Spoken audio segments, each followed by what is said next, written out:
On this slide, you're looking at the data from a table called departments. It has the columns department ID, department name, manager ID, and location ID. We'll concentrate on the manager ID column. The values taken by this column are employee ID values from the employees table. That is, an employee of the company is the manager of a department. Notice that some of the manager ID values are null, and this would imply that these departments do not have a manager.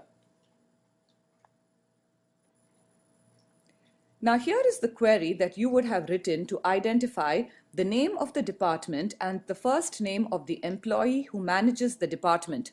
I'm going to read the select statement. It goes as select department underscore name, comma first underscore name from departments D, employees E, where manager ID in the departments table is equal to the employee ID in the employees table. So the relationship is based on the manager ID column in the departments table being equal to an employee ID in the employees table. And this is actually an example of an equi-join being performed. When the query executes, the query will return a result where you're going to get all the departments that had a manager ID only. What if you wanted to display additional information in the result where you want to see, in addition to the departments that have managers, you also want to see the departments that did not have managers? What you would have had to do is extend this output and get additional information from the departments table that does not have corresponding information in the employees table. And what you would have had to do is create a type of join known as an outer join. So the outer join is always built over and above a join called the equi-join. The outer join is done with the use of an operator known as the outer join operator. This operator is open parentheses plus close parentheses. If you want to display the departments that do not have manager names, the value of the first name should appear as null in the output. In the query that forms the equi-join, you would include the outer join operator on the side of the condition that identifies the table that does not have the values to display.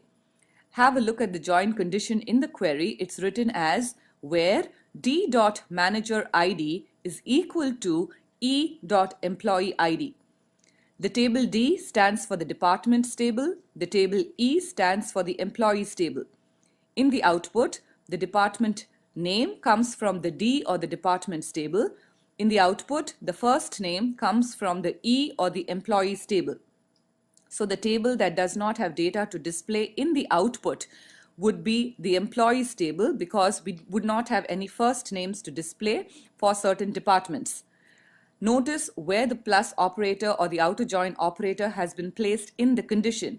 It has been placed on the side of the condition where the table E has been written, or the employees table.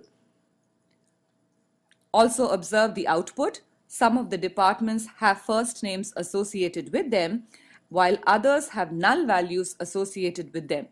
This type of an output is being retrieved because of the outer join operator.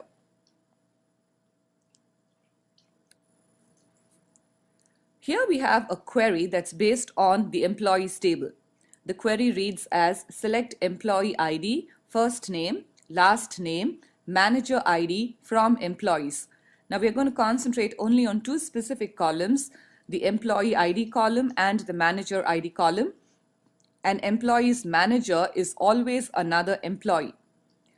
Now let's just consider the rows where the values are circled.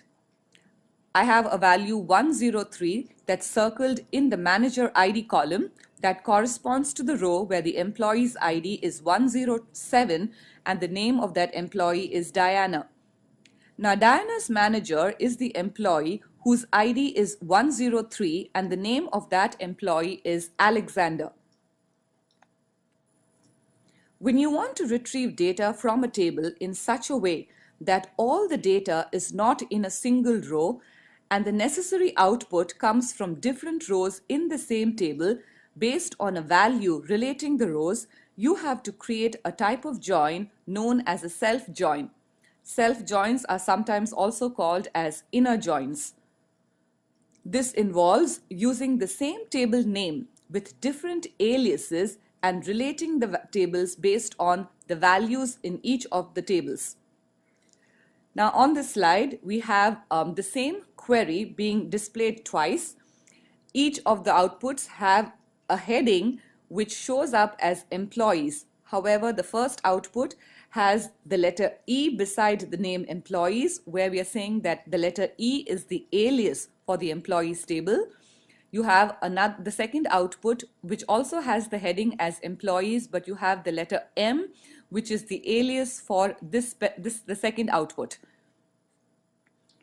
Now, when you are trying to perform a self-join, you would have to imagine that there are two versions of the same table. Give each of the versions a different name so that you can identify the versions by the alias name.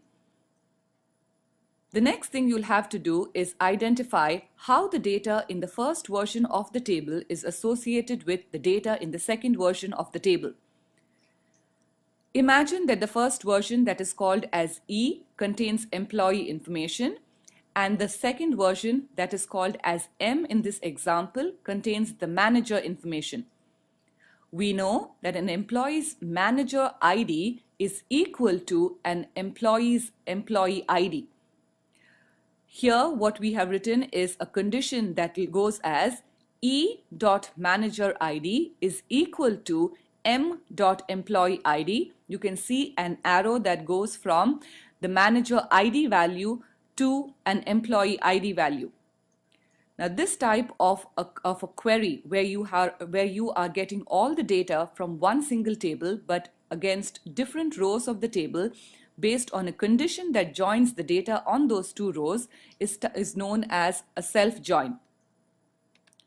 The query that you would have to write if you wanted to display each employee's first name and last name along with their manager's first name and last name would be written as select E.firstname, E.lastname, M.firstname, M.lastname from employees alias E, employees alias M, where E.manager ID is equal to M.manager ID.